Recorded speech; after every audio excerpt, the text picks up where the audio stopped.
citizens, political violence is not a way to efficiently deal with the situation, and this should... Parlo, you're delusional. You're quoting the same person who has done lots of political violence. Also, stop yapping, you're political, and so is everyone, you're just a centrist. So let's look at Obama's political violence. 1. He was born into a privileged family and his father was part of the CIA. The CIA is a terrorist organization who has murdered many people and who overthrew many governments that didn't want to be slaves for the US.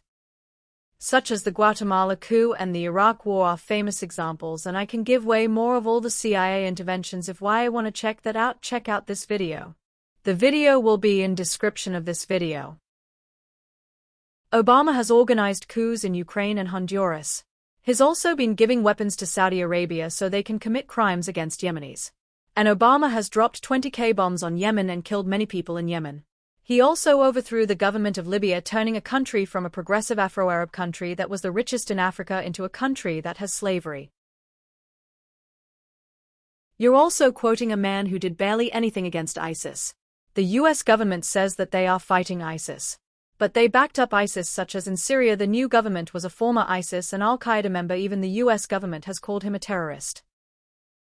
And Obama has been buddying up with fossil fuel companies who are very violent, so violent that they attack land of Native Americans and other Native groups. And are you really gonna say, and I quote, no political violence? Violence is good. Violence belongs to politics. World War II was violent but still was just killing Nazis. Fascists and Japanese fascists such as slave revolts were bloody, and yet they are a good thing. Dying for freedom is a thing we should do no matter how much violence we do.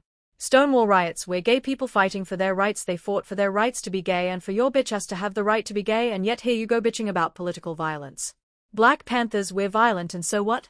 Giving black people rights was worth it, and the French Revolution, it was worth it. You wouldn't be a hungry peasant anymore having to work on your farm with your parents. See you next time, comrades. And remember, don't be a social liberal nor a classical liberal, be a tanky communist.